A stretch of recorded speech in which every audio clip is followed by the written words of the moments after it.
ქვეყნის ერთ-ერთი მთავარი ამოცანა ორნიშნა ეკონომიკური ზრდა, რამაც ქვეყანას სინგაპურიზაციამდე უნდა მიიყვანოს. ამის შესახებ საქართველოს პრეზიდენტმა დღეს თავდაცვის სამინისტროს დაქვემდებარებაში მყოფ საწარმო დელტაში სტუმრობისას განაცხადა. ჩვენ ევროპული ქვეყანა ვართ პოლიტიკური სისტემით, მაგრამ საჭირო ახალი ტექნოლოგიები, განათლების მაღალი დონე და ქვეყნის განვითარება. ჩვენ გვჭირდება ნახტომი, აღნიშნა პრეზიდენტმა. მან ხაზი გაუსვა ქართული საბრძოლო ტექნიკის წარმოების მნიშვნელობას და განაცხადა, რომ ქარხანა, რომელიც 2008 წელს აგრესორის სამიზნე იყო, ბევრ ადამიანს ასაქმებს, თუმცა მეტია ვიდრე ხალხის დასაქმების წყარო. ეს არის საქართველოს გრძელვადიანი ეკონომიკური განვითარების საფუძველი, განაცხადა მიხეილ სააკაშვილმა. მაგრამ ეს ქარხანა ბევრად მეტია ვიდრე უბრალოდ 2008 წელს ეს ქარხანა იყო ერთ-ერთი მთავარი სამიზნე აგრესორის. ჩვენ ვალში ვართ თქვენ წინაშე, იმიტომ რომ პერსონალურად მაშინ ქარხანა აუცილებლად პერსონალი, რომელიც იყო ქარხანაში დარჩა აქ და არ დაუტოვებია აქაურობა. და ასევე ძალიან მიხარია, რომ დღეს მაშინ თქვენ გახსოვთ როგორი სიტუაცია იყო. 5, 6, 9 თვე ხალხი არ იღებდა ზოგიერთ წყლობით ხელფასს. იძულებით ჩვეულებაში იყო გაშვებული ათასობით ადამიანი. დღეს ამ ქარხანაში მუშაობს 2500 ადამიანზე მეტი და არის პერსპექტივა, რომ საერთოდ ამ წარმოებაში დასაქმებული ხალხის რაოდენობა მინიმუმ გასამაგდეს. ეს ნიშნავს იმას, რომ 2500 ოჯახი არჩენს, 2500 ადამიანი არჩენს ოჯახს, 2500 ადამიანს შეუძლია ბავშვებისთვის უკეთესი განათლების მიღება, მიცემა, აქვს პერსპექტივა, აქვს უკეთესი მომავლის რეალისტური იმედი.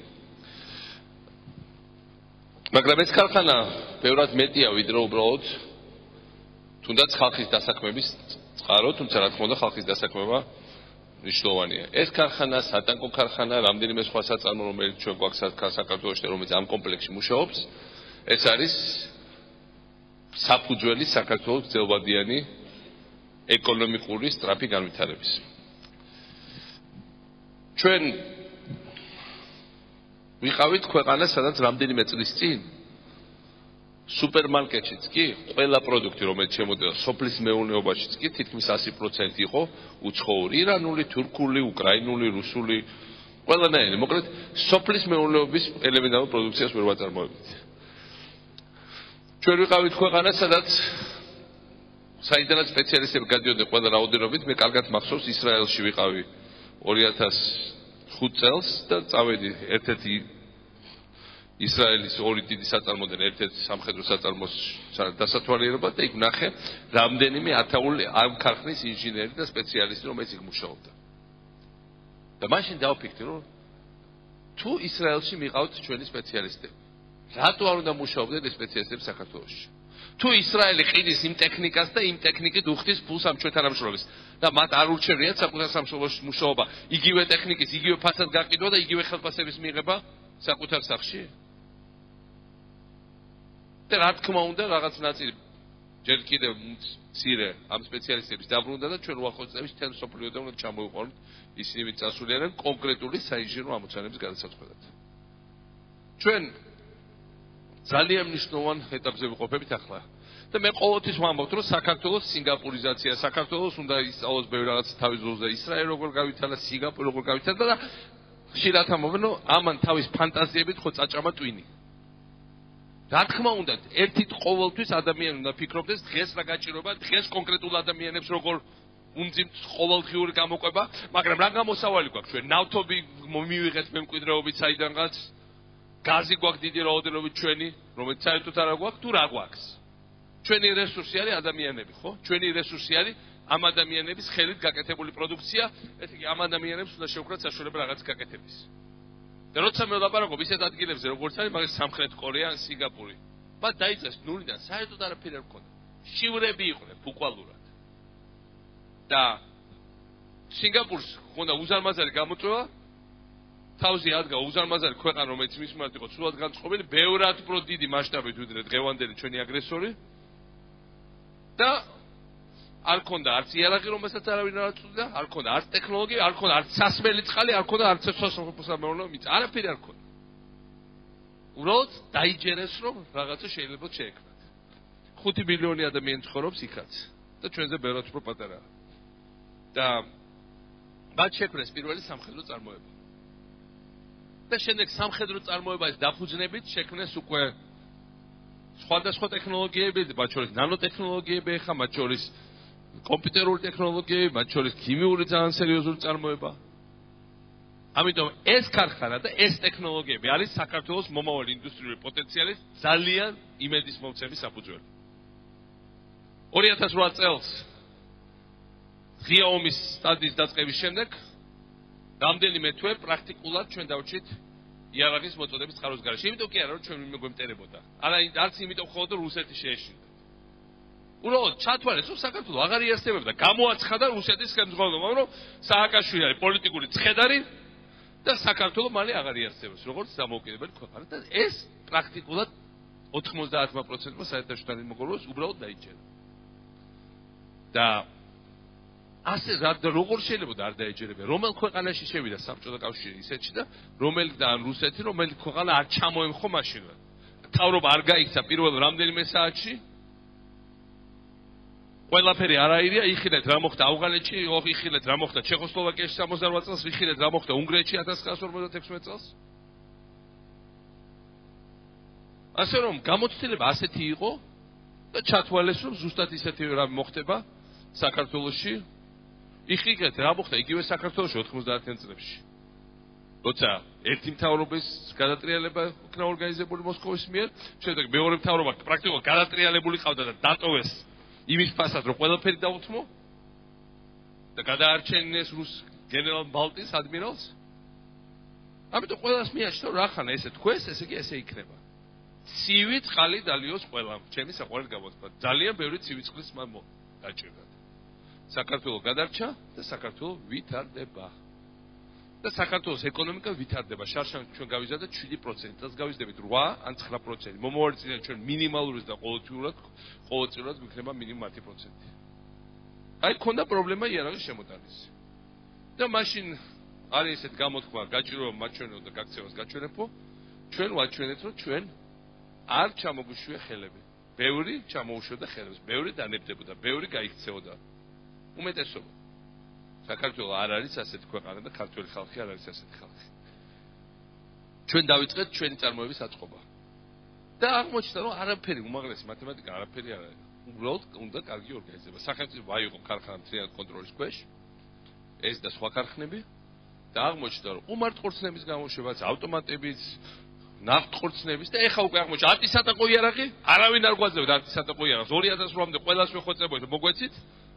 ეხლა სხვა ჩვენს უფრო გაიხსნეს ბაზრები არ გვჭირდება ეხლა კიდევ ჩვენი გამოუშვა ჩვენი გვაქვს რომელიც გვიჭდება თითქმის ორჯერ ნაკლები ვიდრე რომ უცხოეთში ვიყიდოთ თუმცა უკვე გვთავაზობენ რომ იყიდეთ დარწმუნებული ვარ რომ კარგად ვიმუშავებთ ავაწყობთ აქ საერთო სისტემას გუშინდელი უპილოტო რო გამოცადეთ ზოგიერთს ეს სათამაშო ეგონა და სადაც ვერდა რომ სათამაშოები ეგეთი ვიყეთ წადი აბა იყიდეთ ეგეთი სათამაშო რომელიც 8 საათი დაფრინავს ავტონომიურ რეჟიმში აქ ელექტრონული ეგეთი კამერები და ღამე შეუძლია ყველას გადაღება წადი იქნებ მინე მოკიდოთ ეგეთი სათამაშო რაღაცა ამდენი წელია ვცდილობ სადმე ყიდვას და ვერსად ვერაფერი ვერ ვიშოვეთ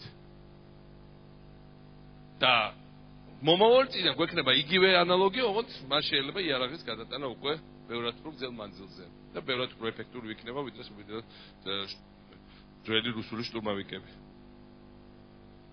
ახლა შექმნით ჩვენ საქართველოს რეზერვების სისტემა. ჩვენ საქართველოს გვაქვს 30000 კაცია შეერაღებული ძალები. ეს არის მცირე, მაგრამ მინიმუმი ჩვენი ქვეყნისთვის. მაგრამ ამის გარდა ჩვენ დავიწყოთ რეზერვისტთა სისტემის ხელახლა აწყობა. და მივიღეთ ფენომენალური შედეგი. ჩვენ მტერს ეს ძალიან აღიზიანებს და მათ ქართველ აგენტებს, ეგრეთ წოდებულ პოლიტიკოსებს ძალიან აღიზიანებს რეზერვისტები. მაგრამ ყველა სოფელში, სადაც საუდართ სამინისტრო შევიდა, ყველას დასრული მამაკაცი ჩაეწერა რეზერვში. გამაუგნებელი შედეგია. ყველა საქართველოს მოქალაქე მიუხედავად ეთნიკური წარმომავლობისა, მაგალითად აზერბაიჯანელების დასახლებულ რაიონებში, სოფლებში 100%-იანი ჩაწერა არის მამაკაცების. ეხლა რამდენიმე სოფელში მოხდა ეთნიკური სამხრეთის დასახლების ზუსტად იგივე სიტუაცია. ზუსტად იგივე სიტუაცია, რა თქმა უნდა, ეთნიკურ ქართველ დასახლებულ ადგილებში. ჩვენ უკვე ზაფხულში გვეყოლება 70000 აი ესეთი ნებაყოფლობითი რეზერვისტი გადამზადებული საქართველოს მასშტაბით. მომავალ წელს ჩვენ გვეყოლება 150000. ეს ნიშნავს იმას, რომ ყველა სოფელს ეყოლება რაზმი თავის დაცვით. ეს არის ყველაზე მყარი გარანტია მშვიდობის. საქართველოს პირველ რიგში ჩვენი ხალხის მეშვეობით უნდა იზრუნოს საკუთარი სამშობლოს დაცვას. და რა თქმა უნდა ჩვენ ამას ყველასად გავგებ, მაგრამ როცა ამ ხალხს აღჭურო, რა თქმა უნდა ამზადებ უნდა აღჭურო. და რა თქმა უნდა მე გამიხარდება რომ ჩვენ არ ვიყოთ დამოკიდებული ევროპული ქვეყნები და სხვა ქვეყნებიდან მოწოდებულ იარაღზე, არამედ ჩვენი კონდეს, ესე იგი ჩვენი საწარმოო მუშაობდით, რომ მაინც ხო საყიდელი გვაქვს, ხო? არ ჯობია ჩვენი გამოუშვათ 5-ჯერ, 6-ჯერ, 10-ჯერ უფრო იაფად და ჩვენი ხალხი დავასაქმოთ. და რომ გამოუშვებთ და გავაკეთებთ, მე ამას გავყიდით ასე უცხოეთში, როგორც კი ჩვენ მოთხოვნებს არ დავუკმაყოფილო. აქ ეს არის, ამიტომ შვიდობისთვის ეს არის ძალიან მნიშვნელოვანი, როცა ქვეყანას აქვს თავის წარმოება და როცა ქვეყანას ყავს ასევე თავისი ხალხი, თავისი რეზერვ სისტემა, თავისი შეიარაღებული ძალები, ეს არის ყველა შესაძლო აგრესორისთვის საქართველოს შემთხვევაში აგრესორი მხოლოდ ერთია, როგორც ვიცით ყველა, ძალიან კაფიო შემაკაებელი. იმისათვის რომ ჩვენ ეკონომიკას არ შევქმნეს გარვითარების პრობლემები. ჩვენი კონკურენტული ნიშა მსოფლიო ბაზარზე არის, რომ რამდენიმე წელიწადში საქართველოს ჯერით უკვე ვისწავლეთ სხვა ტექნოლოგიების გადაღება, ეს ქარხანა სხვა არაფერი არ არის, თუ არსებული ტექნოლოგიების კოდიფიცირება გადაღება, რომ არავის სახვეწარი და დასაჩოქი აღარ გქონდეს. ახლა უნდა ავითვისოთ ის დონეზე ეს ახალი ტექნოლოგიები, რომ რამდენიმე წელიწადში შეგვეძლოს ინოვაცია, ახალი რაღაც შექმნა, ახალი რაღაც გაკეთება, ახალი პროდუქციის გამდიდრება, ისეთის, რომელსაც სხვა ქვეყანა სოფლიოში ვერ უშვებს და მაშინ ჩვენ შეგვიძლია მართლა შევქნათ დიდარი საქართველოს სიმდიდრე ყველა ქართული ოჯახისთვის. ამაში ვარ აბსოლუტურად დარწმუნებული. ამიტომ ჩვენ მე მინდა მადლობა გითხრათ იმისათვის, რომ ეს ქარხანა გადაარჩინეთ და ეს სხვა ქარხნების თანამშრომლებსაც, რომელიც ამ წარმოებაში მუშაობენ, სხვა ჩვენ მეტალურგიულ ბაზას ვაფართოვებთ და იცით, რომ ძირითადად ქართული მეტალურგიული ბაზაც მუშაობს ასევე თქვენზე, ისე როგორც აქ არის ელემენტები ცალკეული მეტალურგიული. მინდა მადლობა გითხრათ ლაზიკისთვის, მინდა მადლობა გითხრათ დიდგორისთვის. მართლა სხვა ჩვენ რუსებმა დიდგორო დაინახეს, ეგრევე ივეკოს ბაზაზე დაიწყეს აწყობა თავის მეტერის, რომელიც ცდილობს რომ დაეწიოს დიდგორს. მე ხა რუსეთი რო გვბაძავს ჩვენ პოლიციის შენობებში, უბრალოდ რო უნდა მიბაძო პოლიციის ფორმებში, შენობებში, მანქანებში ან რა ვიცი, ეკონომიკურ რაღაც რეფორმების გაკეთების იმიტაციაში ეს არ მიგურს. ეს ცხოვრებაში მათ არ ქონიათ, მაგრამ იარაღში თუ როდესმე დაიწყებდა მიბაძვას და მათი ჯავშან ტრანსპორტიორის სხვა არაფერი არ არის, თუ არა დიდგორის მიბაძვა ახლა ახალი, რომელსაც ივეკოს ბაზაზე აკეთებენ, ეს მართლა ახალი დიდი ამბავია. ესე იგი მართლა რაღაცა შეუძლებია რა. ჩვენი ამოცანაა, რომ ჩვენი ნიშა ვიპოვოთ, ჩვენი ეკონომიკა განავითაროთ, ჩვენი ტექნოლოგიები შევხვდეთ, ჩვენი ხალხი დავასაქმოთ, ჩვენი ქვეყანა იყოს დაცული და მუდმივად ქონდეს გარანტია გრძელვადიანი პროგრესის. ეს არის, რასაც ჩვენ ყველანი ერთად ვაკეთებთ. ეს ქარხანა, რომელიც იყო ხაფავდა სულს, მოდი პირდაპირ ვთქვათ. ამ ქარხნის გადარჩენა არის სიმბოლო იმისა, როგორ მოახდინა საქართველოს თითქმის შეუძლებელი ყველანაირი საშინელი პროგნოზის მიუხედავად. ეს არის საფუძველი იმისა, რომ საქართველოს ეკონომიკას აქვს ძალიან მაგარი პერსპექტივა და მომავალი.